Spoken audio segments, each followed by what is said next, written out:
All right, everybody. We're going to kick off the next presentation. We are lucky enough to be joined by Sarah Ehreman from KentuckianaWorks, which is a local workforce group here in the Louisville area. And she's going to talk to us about labor market trends, both kind of nationally, but also locally, so we can get a flavor of what's going on in this particular neck of the woods that probably translates to a lot of where you all are. And I'll turn it over to Sarah. Thank you. Thank you. Good morning, everyone. Welcome to Derby City, the week of Derby. So great planning there. So as Matt said, I'm going to be talking about labor market trends. I'm going to give you just an outline of today's presentation. I have an hour, which is a long time to talk, so I'm going to make sure I keep track of the time. I do have some time for questions at the end, but if something strikes you in the moment, let me know, and I'll answer it. So today's outline, I'm going to give you an introduction to workforce boards real quick, just to make sure you know what those are and that they will be a resource for you in your community. I'm going to do a couple slides on the COVID-19 recession and economic recovery, demographic trends impacting the labor force, expanding the pool of potential workers, and then wrapping up on automation. I just heard the tail end of the last presentation, but it seems like you're going to hear a lot of the same themes, but mine will probably have a lot more data. So hopefully you're into that. So starting with just an introduction to workforce development boards, KentuckianaWorks, which is the organization I am with, is the workforce development board for the Louisville region. We operate a regional network of career center services that includes things like counseling, like career counseling and workshops to help job seekers with their career goals, their resume, their interview skills, and their job search. We provide career training programs. So we have a couple career training programs in construction and in IT, as well as connections to education. So if you need help filling out the FAFSA or anything like that, we have a college access center to help you sort of navigate the world of getting into post-secondary. And then we also consider employers to be another customer that we need to serve. So we connect our employers with skilled, qualified workers. We have an entire business services team that will answer calls from employers and, what are your pain points? What do you need hiring with? How can we help? So that's KentuckianaWorks. And I want you to know that KentuckianaWorks is primarily funded through the Workforce Innovation and Opportunity Act, which we call WIOA, which means that there's a workforce board in your region. You know, we're the one in Louisville, but the workforce system is funded by WIOA across the entire nation. Here I have a map of the 10 workforce boards in Kentucky. So depending on where you are, I would encourage you to connect with your local workforce board if you are not already doing so. I will say funding for WIOA, a federal investment that comes through the Department of Labor, that investment has been declining for the last 20 years or so. So at KentuckianaWorks, we've gone aggressively after other sources of funding. So we get funding from Louisville Metro Government, from HUD, from Department of Education, foundations and grants. And all of those various funding streams give us an opportunity to do lots of interesting work in the workforce space. We consider ourselves to be a workforce intermediary trying to tackle the region's workforce challenges. One important group of work that we have is the sector strategies team, where we actually have a team of people who are coordinating employers to come together in groups by industry to build relationships, both with the workforce board and with other organizations in the region who are trying to solve workforce problems, as well as with each other. So we have a manufacturing advisory employer group. If you are in the Louisville region and you're not connected to our manufacturing employer group, I would encourage you to do so. We share, so it's this kind of networking, right? You get to network with other manufacturers in the region, hear about resources available to sort of navigate workforce challenges.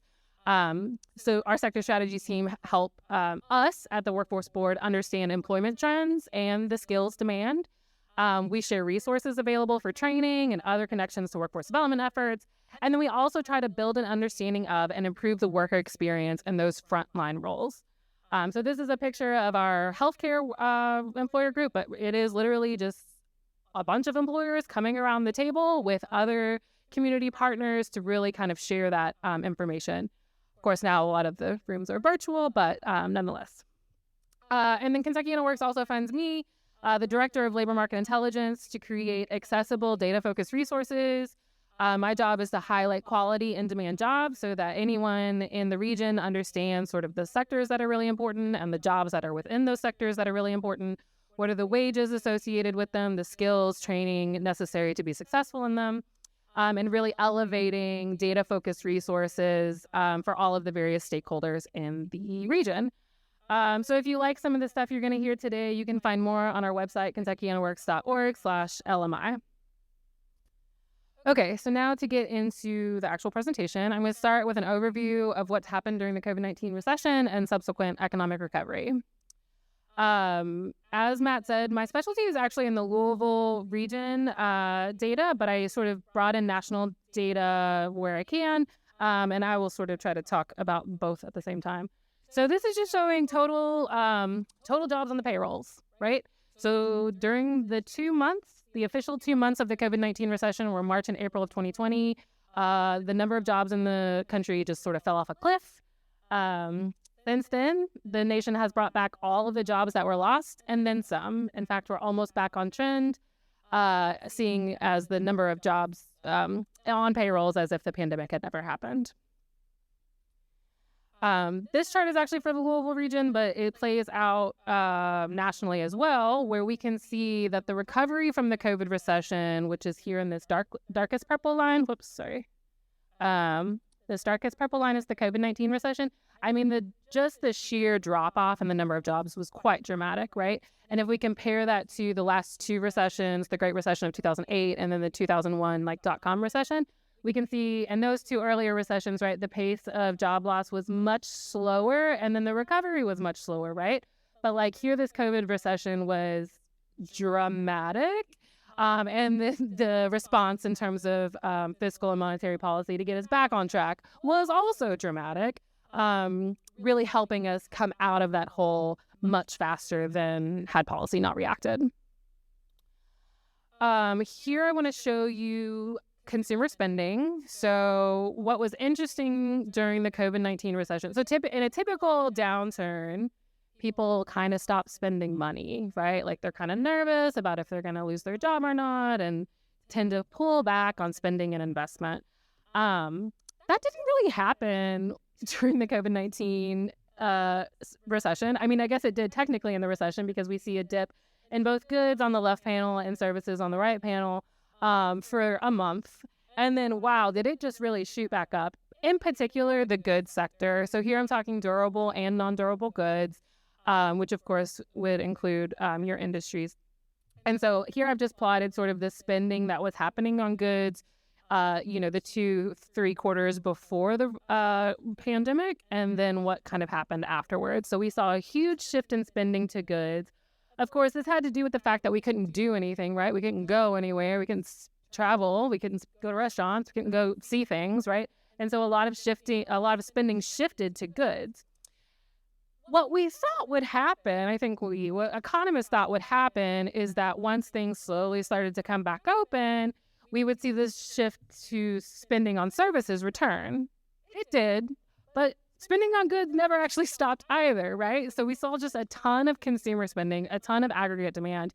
And what we're seeing in both cases is that spending now is higher on both goods and services than the trend that we were seeing before the pandemic. So this is a really interesting trend in terms of recessionary spending, just seeing, again, this huge shift to goods, and then just levels of spending returning in a big way.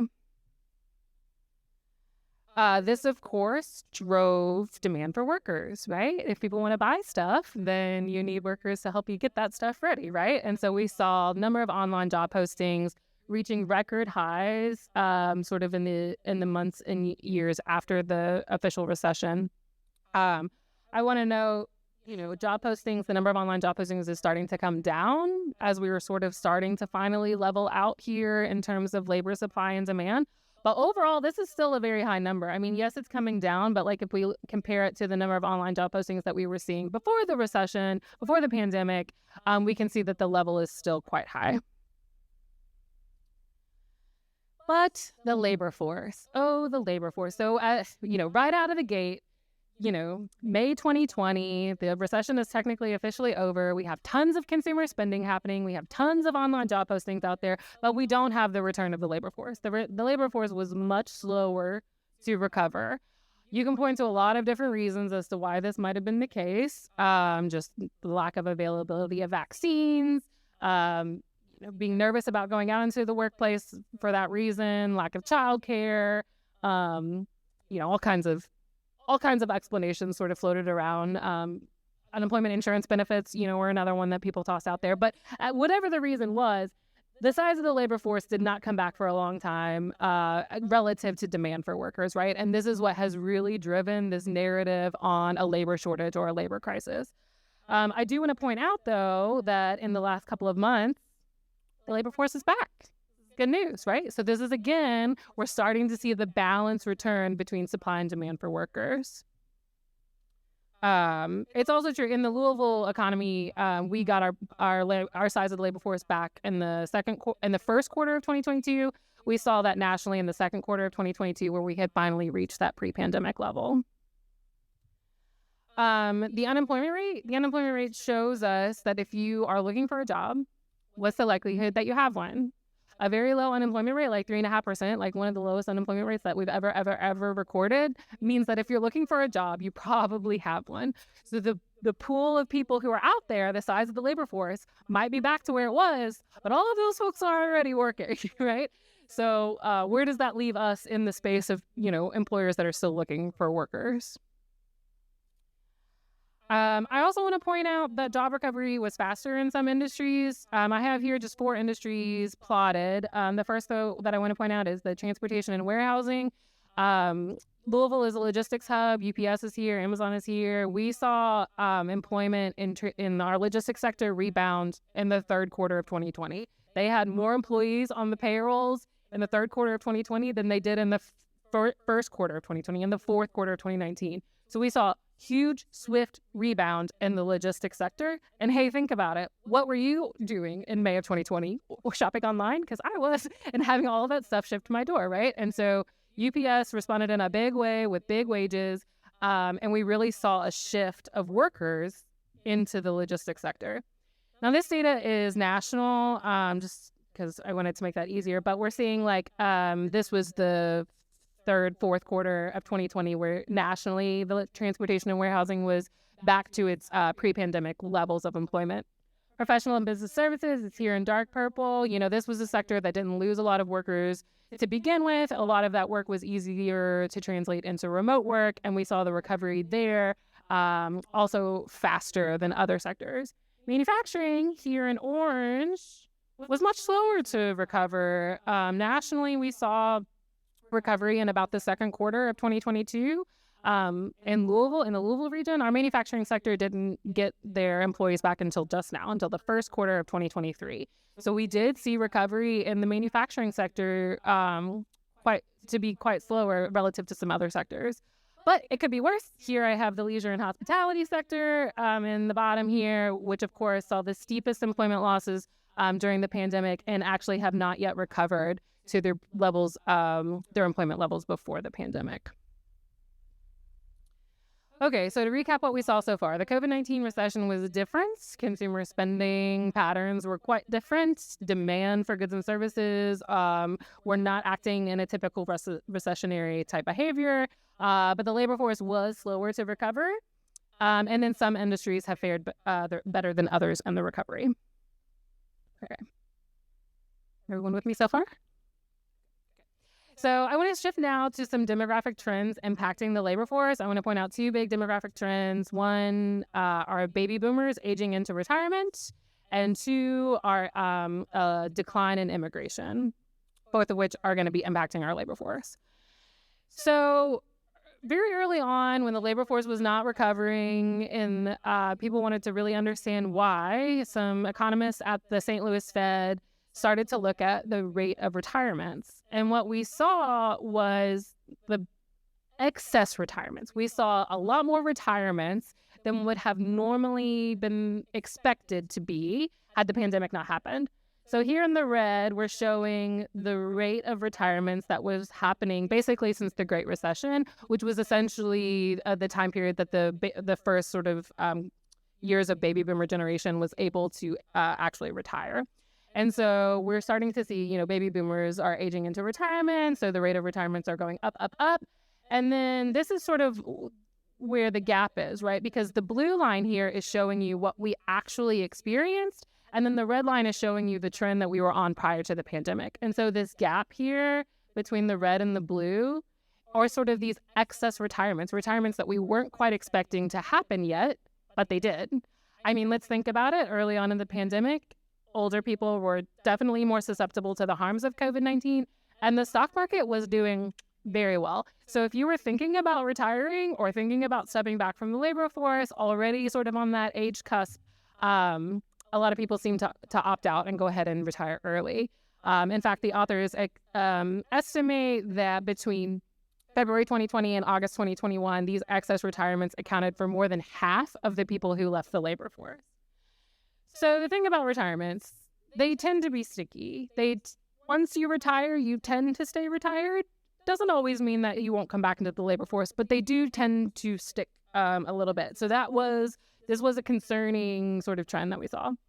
But I want to be clear that those people were going to retire eventually anyways, right? They weren't going to stay forever. They might have retired early, yes, which was a problem. But this declining labor force participation rate that we have basically seen since the Great Recession is really indicative of a larger demographic trend that we're experiencing, where just a big population swell is aging into retirement. So to the extent that the pandemic accelerated that trend, it's probably true, but this is a trend that we need to be aware of, regardless of the presence of the pandemic or not. So shifting back to Louisville for a second, I mean, an aging workforce is something of big concern, and in particular, different sectors experience that differently. So locally, in the manufacturing sector, 1 in 4 workers are age 55 or older. They're thinking about retirement. So you guys need to start thinking about, what does the future pipeline look like to replace some of these older workers who either did retire during the pandemic or didn't, but they're going to soon, because this is one big demographic trend that won't be changing anytime soon. The one way to sort of backfill some of those positions is through immigration. Immigration is a really important driver of population growth, which in turn drives the size of our labor force. And, prior to the pandemic, essentially during the Trump administration, net international migration rates fell tremendously. Last year, we did finally see a rebound, but all of this lost immigration really did affect our overall population size and therefore the overall size of the labor force. Okay, so if we're worried about, continuing to look for workers, how do we think about expanding the pool of potential workers, knowing that we're facing an aging workforce and a lack of immigration, assuming that policies don't change? So 3 major topics I want to talk about. I wanted to first touch on addressing barriers to employment. Again, this is a concept where these barriers existed before the pandemic, but the pandemic really highlighted, exacerbated, brought to the surface a lot of tension in these two barriers to employment, and specifically around childcare and transportation. Transportation and childcare, it turns out. So transportation. So this is a map of Louisville, and for those of you who are not familiar, this is downtown Louisville right here, right? Okay, right here in the middle where this dark purple is. So here I'm showing you, this is downtown Louisville. So here I'm showing you just the number of jobs in the region. And what we're seeing out here in all of these big dark purples are industrial parks. I mean, really, like here, well, actually, this is GEA's appliance park. This is an industrial park. This is an industrial park. This is an industrial park. So we have lots of industrial parks, lots of big groups of manufacturers who are locating, out in the county, out where land is cheap, right? But it's not very easy to get to. Now here on the other panel, I'm showing you, where do the unemployed people live? Well, they all live kind of down here in northwest Louisville, and it's very difficult to get from this part of the county out to this part of the county if you don't have a car. So knowing where you're located and where unemployed people in your location live and trying to figure out how would I get there if I didn't have a car, and how as an employer can you help navigate some of those barriers? I mean, our friends and partners at Goodwill Industries of Kentucky have a fantastic Cars to Work program where they will help workers who don't have an automobile get access to very low interest loans to be able to help them get a car. But guess what? You have to be employed for 90 days before you're eligible for the program. So how are you supposed to get to your job in the first 90 days? Is that a place where employers can step in? Can they help, think about a rideshare program or something like that for those first 90 days before connecting them to a program like Goodwill's Cars to Work program? So transportation barriers are really something to think about, especially for you manufacturers who are taking advantage of those lower rents out, in places that are further away, harder to get to. I also want to point out that, especially in a mid-sized metropolitan region like Louisville, public transportation is not always a great option. Here we're looking at commute times. So 2/3 of workers who take public transportation to work are spending at least 30 minutes one way on a bus. 29%, almost a third, are spending an hour or longer on a bus to get to work. Now, if you compare that to the people who are just driving alone, you see the opposite. So 2/3 of people who are driving alone to work in the region have a commute time of less than 30 minutes. So if you are relying on public transportation, you probably have a very long commute time, and this is associated with poor health outcomes, and it also makes it really difficult to balance other needs, like if you have kids who have to go to school or go to childcare. So just being aware that public transportation is an option, but it's not going to be a silver bullet. Another thing, though, that we have done at our manufacturing advisory group is gotten those industrial park employers together to think about, okay, if we want public transportation to be an option for our workers, how can we make that a little bit easier? So we got them to think about standardizing their shifts, right? So that the bus can just come with one big busload of people and all of the shifts are kind of the same, and making sure that the second shift ends before the bus routes stop running. Some really basic things to kind of think about, but if you're not relying on public transportation, it might not have occurred to you. The last thing on transportation is, since the pandemic, people who do not need to use public transportation, particularly in mid-sized metropolitan areas, have stopped using it so much, which has reduced ridership, which has reduced revenue, which has led to bus cuts. So we're seeing reduced route options, reduced frequency of routes. So this is just another case where the pandemic has made an already challenging problem more problematic. I want to talk about childcare as another barrier to employment. When the schools were closed, people really understood what it meant to not have childcare. The schools are open, which is great, but if your kid's under 5 or if you need childcare before or after school, it can be very expensive. So the Department of Labor's Women's Bureau just put out this cool interactive map that you can Google and find your county and look at how much it costs for a typical family to afford childcare. So in the Louisville region, a typical family spends 11% of their income for childcare for one child. That's a lot of money. And it can be prohibitively expensive for some families, especially if you have more than one child. What we're also seeing in the childcare sector is that employment levels, just like in a lot of other low-wage industries, have not rebounded. So employment levels are still down about 12% in the childcare sector in the Louisville region.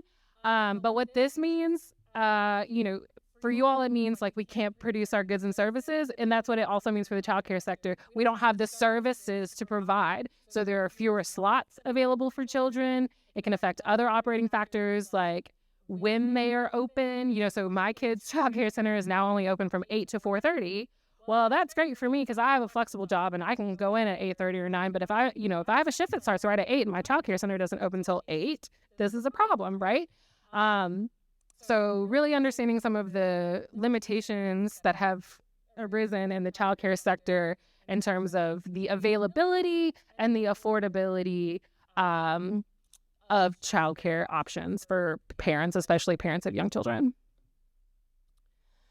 Okay, number 2, expanding efforts to reach underutilized labor supplies. And I want to specifically talk on 3 populations: the previously incarcerated, immigrants and refugees, and young adults. So if you are an industry that employs a lot of youngish men aged 25 to 44 is what I have showing here. This is for the Louisville region.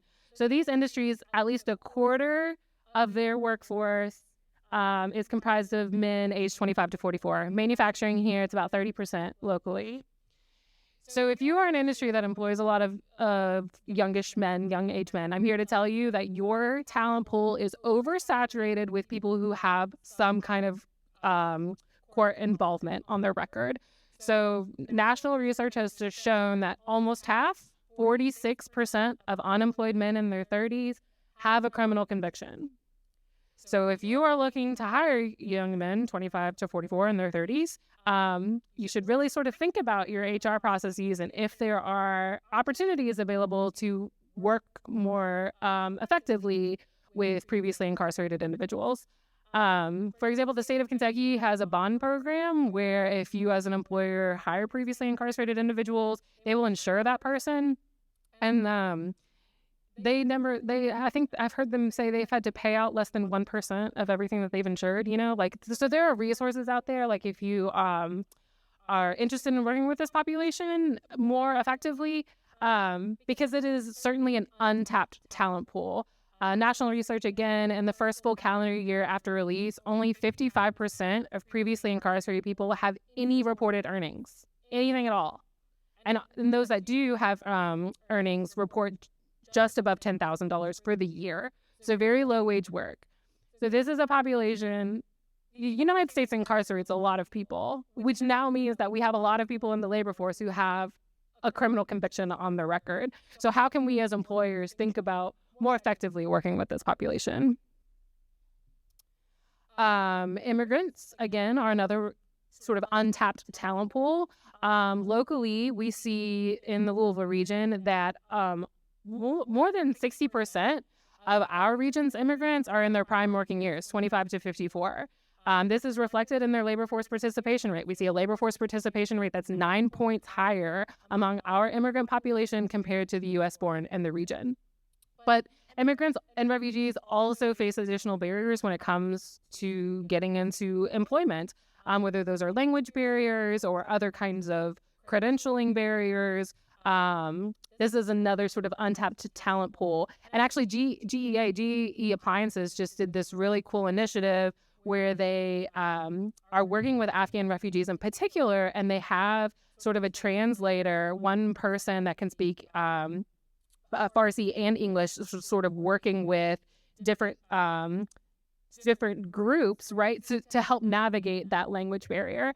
And again, coming back to our sector strategies initiative from KentuckianaWorks, like that is something that happens in those employer groups. Like GEA got up and they talked about sort of that program and how they were working with the different refugee organizations to make that happen. And so again, this kind of networking can really happen at some of those employer groups as well. So again, thinking about how to work better with immigrants and refugees is another sort of way to expand the pool of potential workers. Okay, so I want to spend quite a bit of time talking about opportunities to engage with young adults. After all, they are the future of our workforce, and the sooner that we can tap into working with them, the better. So the first is the Spot. This is our Young Adult Opportunity Campus. This is a Louisville-focused initiative, but remember at the beginning how I said that KentuckianaWorks is funded through WIOA, a federal act of Congress.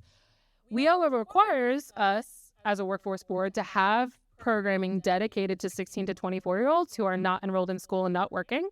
So in Louisville, our version is called the Spot. But again, wherever you are located, you should have a workforce board that has resources dedicated to 16 to 24-year-olds who are not enrolled in school and not working. And we have to spend 20% of that money on work-based learning opportunities. So that means subsidized internships. If we can find employers who will hire our young people, we'll pay the wages. Just give them the work experience.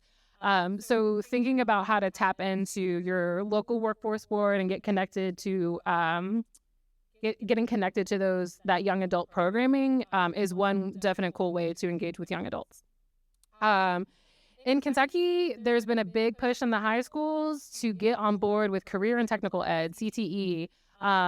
So in Jefferson County, where you are currently located, Jefferson County Public Schools, all 16 of the comprehensive high schools have career and technical ed in them. All high school students are involved in one career academy or another in one of the largest school districts in the country. So that's the Academies of Louisville. In some of our outlying counties, we have area technology centers, which are sort of some of the smaller high school, smaller districts can sort of pool their resources together to have one big area technology center where they have welding equipment and HVAC equipment and everything like that. And the high school students go in, and that's how they spend part of their high school day, is learning on these career and technical ed pathways. And then SummerWorks is our summer youth employment program, where we are asking employers to hire young people in the summer for a 7-week internship. So we can subsidize some of those wages, and other times they're private sector job placements. So going back to career and technical education, again, just to kind of give you a sense of what we see in our region, these are the kinds of CTE pathways that are available in the high schools. So at the top here, we're seeing like machine operator. So there's almost 300 high school students currently enrolled as in a machine operator CTE pathway in our region. And, about 75 of those young people are 12th graders, which means they can co-op. They can actually leave the school day for, half a day and go work. And so we actually have, all kinds of different CTE pathways where we're asking employers to partner with the high schools and give them different opportunities to see what the world of work is like in that particular career and technical ed pathway. And so we use this model to kind of talk about what it is to be involved with a high school career academy. And so the first, so I heard this sort of in some of the last presentations, you can be a little involved or a lot involved, right? And so just learning about companies and careers can be really important for young people. So whether or not that means you're coming into a high school class to talk about the job, you can do different like job shadows and stuff as well, giving opportunities for young people to come to the site to actually see what it looks like. Because, especially in manufacturing, we've really encouraged our manufacturing employers to do this a lot because people have misconceptions about what it is to be in the manufacturing sector today, right? It's not dirty, dangerous, and dull. It's bright and shiny and new, but they don't know that until they see it. And let me tell you, if you can convince one young person, you've actually convinced 10 because they go and tell their friends, and it's a beautiful thing. And then finally, sort of a more intense sort of version of being connected to the high schools is what I want to show you a picture of. So this is what GE Appliances actually installed an assembly line at one of our high schools. So this is in the high school. These young people are doing this, again, as part of their high school curriculum. And a lot of these career and technical ed pathways, I'm talking again in Louisville and Kentucky, but we're seeing a real big push around this around the country. So again, wherever you are located, I would encourage you to kind of check out the CTE options and how you might get involved more at the high school level. Because again, if you're thinking about some of these manufacturing pathways, you can really come out of high school and start that job. And if you've already made that connection with a young person while they're in high school, they know your company, they know what it looks like to work there. They might be more excited about going right into the world of work. This is Humana being connected to the CTE programs. We have an IT academy. So, doing field trips for young people, again, just to get them out into your workplace so they can see what it's like, can be a really meaningful experience for them. And then finally, our summer youth employment program. Again, we've tried to make this really cool connection. So to go back to Doss High School for a second. So the kids at Doss, after their sophomore year, they can get a summer job with GE Appliances through our SummerWorks program. And then they go back through their junior year. They're learning more and more cool technical ed. After their junior year, they can again go through the summer youth employment program, get a 7-week paid job experience in the summer. And then starting their senior year, they can actually leave school on Mondays and Fridays and go work at GE Appliances. And GE did this because they realized that Mondays and Fridays were the days that everyone called in. And so now they have high school students coming in to fill those jobs, right? And so really thinking about how you can leverage, and the kids are getting school credit for this, they're on track to graduate and they're getting paid, they're getting work experience. And you know what, when they're done at Doss High School, many of them go on to work at GE Appliances or another local manufacturing company.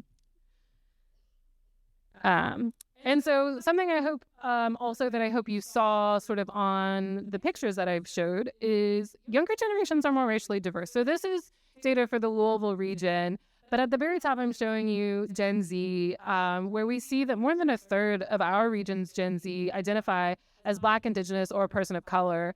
And so it's really important, I think, for companies to understand their cultural competencies as they're trying to work with young adults and understand that there are there's some navigation around race that really needs to be happening, especially, in Louisville, we had the shooting of Breonna Taylor, but there have been a lot of tensions in the protests for racial justice that I really think employers need to be more cognizant of.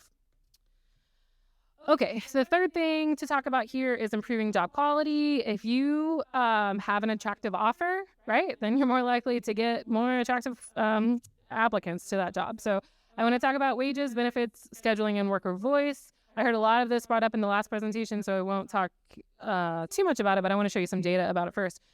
First is the Great Resignation, right? A lot of people, I'm sure, heard this headline during the last few months, and what it was driven by was this purple rate down here. This is called the quits rate. It's the number of people quitting their job voluntarily, not retiring, not getting laid off, but voluntarily quitting their job. And month after month, we saw record high numbers of people quitting their jobs.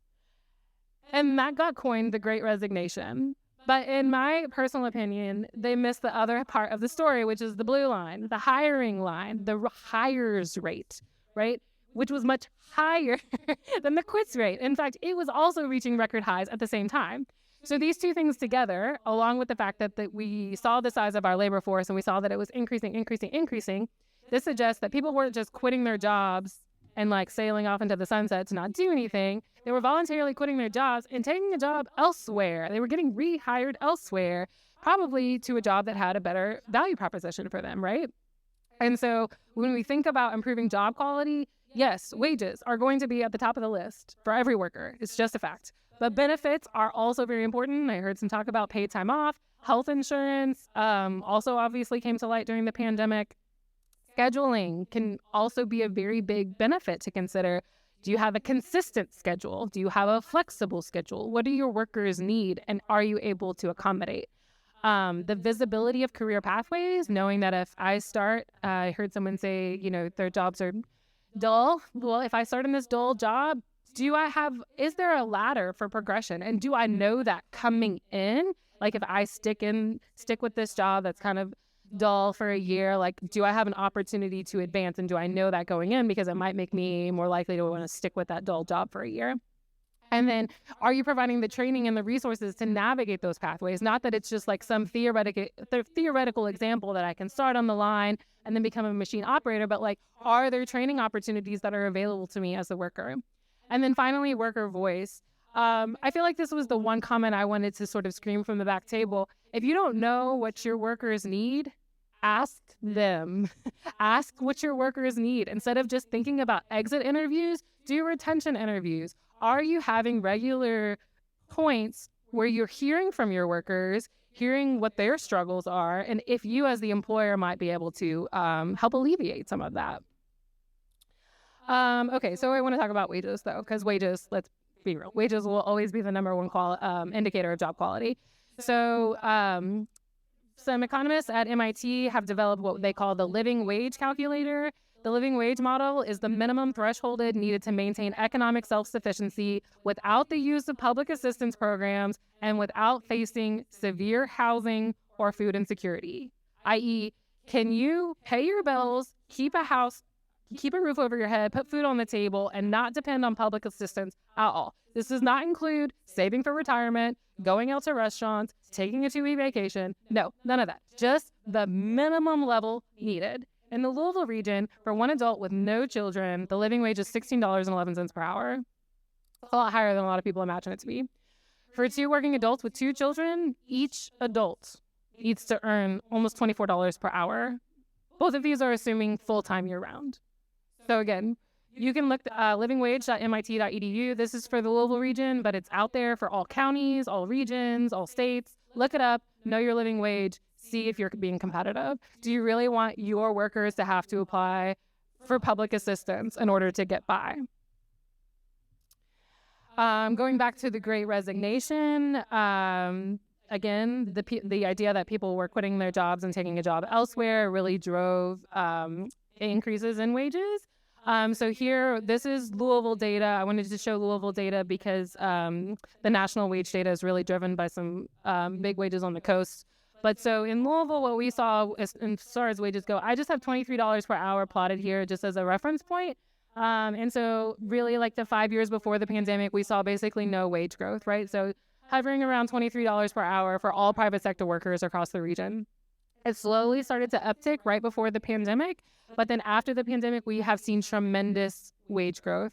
Again, really driven, I think, by employers acknowledging that labor shortage and really competing for workers in a big way. And again, I mean, I've been calling out some of these large employers just because they had more press about it. So you might have already known about it. But UPS, I mean, increased their starting wage to $20 per hour for package handlers, right? So like there was some intense competition for low wage workers.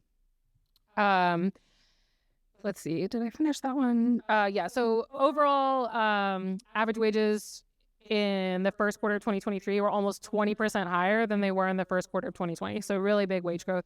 It has started to slow down though. It was only 3% higher in this first quarter of this year over the first quarter of last year. So this is actually showing wage growth. So in the blue line, we're looking at just actual wage growth here. And so you can see it kind of peaked and it started to fall. So we're seeing the rate of wage growth has started to fall. But more importantly, I want to show you the purple line, which is after we adjust for inflation, wage growth has been basically flat to non-existent. So even though you as employers are paying more and you feel like your workers should be happier as a result, those workers are going to the grocery store and to the gas pump and seeing that everything is more expensive. Rent is more expensive, and they're no better off, right? So even though you're paying more and you think they should be happy, they are no better off, which doesn't make them very happy. So understanding, again, the impacts of inflation as well in this context. So we recently did a very cool interview with Paul Newman. He was the former CEO of Universal Woods, which is a local manufacturing company. They do like industrial coating. And he did a really long interview with our communications director talking about the impact of benefits, because I know there are, I've talked a lot about wages, but I know that wages are not always, increase in wages is not always a possibility. So really thinking about benefits and what you can offer your employees can also be really impactful. And so this was one of the quotes from his interview with our communications director.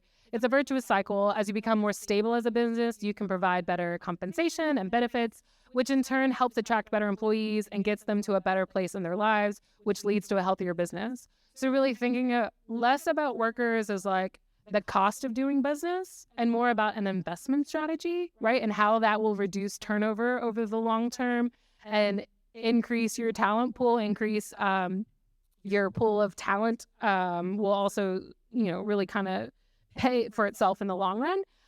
So the entire interview is available on our website at KentuckianaWorks.org. It's a really interesting perspective from hearing, again, from a local manufacturing CEO. Okay, so I'm going to wrap up with automation. It's true during we've had a labor shortage. Manufacturers and other employers needed workers, and if they weren't there, they substituted technology. And that's fine. We get it. I mean, especially if the job is dirty, dangerous, or dull, maybe technology should be the way to go. So again, this was a trend that we were seeing before the pandemic that was almost certainly accelerated by the pandemic. So this is showing Kentucky firms testing and using advanced technologies. And we were already, and this is from 2018. So this is definitely pre-pandemic. But we were seeing a lot of Kentucky firms already investing in some of these advanced technologies. And manufacturing in particular accounted for a significant portion of that investment in technology. So RFI inventory systems, automated storage and retrieval systems, machine vision software, machine learning, robotics, all heavily invested in the manufacturing sector. So this is great for you guys. One thing I just would point out is that it's really helpful information for people like us, like at workforce boards, to know. So it's really helpful for us to know if there is a trend towards automation, because it changes, right, the skills that we need from our workers. Implications of automation and AI typically mean we need higher levels of education and training, we need lifelong learning, and we need to excel in human-centric tasks like creative thinking, problem solving, adaptability, interpersonal skills, and promoting digital skills. So if an employer is automating more, you don't need you need fewer of those line workers, right? But now you need people who can interact with that advanced technology that you just invested in, that can fix it when it breaks and reprogram it when it's not doing something correctly, right? And so understanding the changing landscape of skills demand from employers is also very helpful information for workforce boards to know, so we can communicate with our partners at the community college, at the high schools, at programs like Goodwill, so that everyone in the workforce system understands the changing needs of employers. So again, thinking about those sector strategies groups, we share a lot of information with employers, but in return, we ask employers to share information with us. And so again, connecting with your workforce board can really be beneficial for both you and for your community. So that's it for me. I did get on time, so I have time for questions. Yeah. Oh, yes. I'm like, oh, questions. Yay.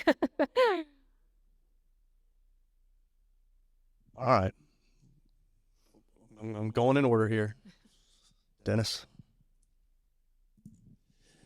You didn't really mention anything about the impact, especially in our, and maybe it's all industries, the difference, because there are, between both illegal and legal drugs.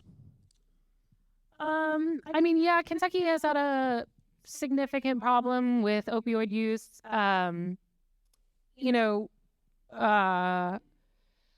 So again, sort of thinking about that rate of incarceration, a lot of incarceration has to do with drug offenses. And so kind of navigating how you might be able to work with that population would be one effect, that we're seeing higher levels of incarceration as a result of drug use. We also talk a lot about with our manufacturers and construction in particular, like if you're drug screening for marijuana, like why? Because you're screening out applicants who would otherwise be perfectly eligible to be working for you. And, a lot of that is recreational use in the same way that alcohol use is. So if you don't have a good reason for doing it, like really consider if that's necessary. It is a problem affecting the labor force, especially in a place like Kentucky. So employers that are, again, going to be sensitive to working with that population and trying to help them navigate those barriers and work with lots of community-based organizations out there that are trying to help people get back on track. David?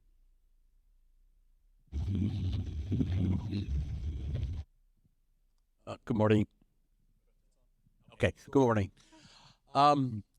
There's a trend in some of the states of lowering the minimum wage for young people to enter the workforce. In seeing your presentation, I'm starting to change my mind that maybe we do need some more young people. But what are your thoughts, pro and con, about lowering the age of young people, or I'll call them children, in the workforce? Youth and young adults, lowering the age. So, it depends on the context, right? Like, we've seen it from the trucking industry, and that is concerning, right? Because having more young people on the roads in big trucks might not be the best solution, especially when we see an 80 to 100% turnover rate in the trucking industry already. I think there's some soul searching to do about why you have a 80 to 100% turnover rate instead of just lowering the age as a solution there. But I will say from the manufacturing perspective, I mean, we've heard from employers, like even if you give a young person something really kind of mundane, like quality assurance kind of thing to do, they are benefiting from being in that space and seeing the world around them, seeing the workers around them, and seeing what's happening. So even if you can find an opportunity to work with a young person in a different role, in a safer, more, not line work kind of role, that they can still have a lot of benefit from that. And so working with, because I know insurance has really been the kicker that we've heard from our employer group, like having to work with their insurance companies to figure out if they can employ someone under 18 and how that would work. And the biggest solution that we've heard from them is QA positions. So something to consider is just to get them in the door to see what it's like. Hi. So I really enjoyed your slide on looking at the young males that are coming out with a criminal record and whatnot. So at Mercury, we're from New York, and we work with pretty much New York State, where we're taking people. It's called Career Start, where they can get out of jail and kind of get a fresh start or an opportunity. I was curious. We've had a lot of success with it and gotten some great employees out of it. Do you have any data on the success rate that you guys are seeing with that? So we have one program dedicated to working with previously incarcerated individuals. It actually just got a huge injection of money from the American Rescue Plan in Louisville. The Louisville Metro government gave us a lot of money for that. So we've only done 1 year of a pilot. We worked with the Center for Employment Opportunities, which I think is also out of New York. But at any rate, we see fantastic results, actually. I mean, we see really good retention rates, especially if you're working with an organization like we work with the Center for Employment Opportunities that will have a person sort of stay with a group of workers who were previously incarcerated, who are trying to come back into the workforce, and they will have sort of one person stay with them throughout the workday. They provide the transportation to and from, which again is another barrier. And so sort of navigating those, working with organizations that will help them navigate those barriers leads to fantastic results, and really fantastic workers is what we hear. So, but stay tuned. We'll have at the end of this program year, we'll have a lot more to report on our work with previously incarcerated individuals, which is great. Any other questions? Yep.